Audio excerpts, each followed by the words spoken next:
Vous le reconnaissez, ce sont du Minitel unique au monde. Dans cette boutique de chaussures en plein centre-ville de Rennes, André s'en sert encore. Il n'a pas trouvé plus pratique pour consulter la bourse depuis l'arrivée du Minitel dans les foyers en 1982. Alors c'est la simplicité même. On appuie sur ce bouton. On fait le numéro standard et connexion. Ça réagit tout de suite. Vous voyez là, Pourtant, le 30 juin, le réseau Minitel s'éteindra à jamais malgré près de 4 millions de connexions en 2011 sur l'application Internet ou via le terminal. C'est ici, au Centre national de supervision du Minitel, que sonnera le glas.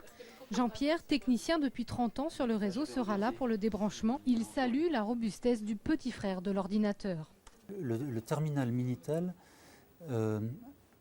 n'a pas d'intelligence comme un ordinateur.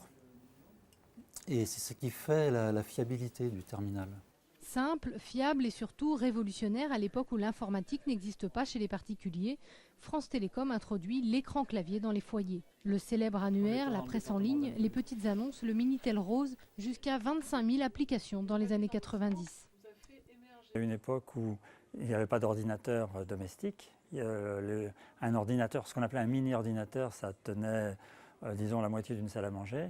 Ça s'appelait pourtant un mini, alors je ne vous parle pas des gros. Les micro-ordinateurs n'existaient pas encore. Donc c'était l'accès à des services informatiques pour le grand public, alors à un moment où il était impossible d'avoir un ordinateur chez soi.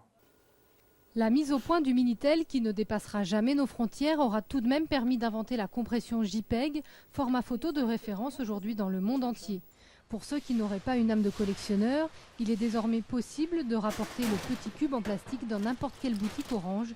Il sera ensuite détruit puis recyclé.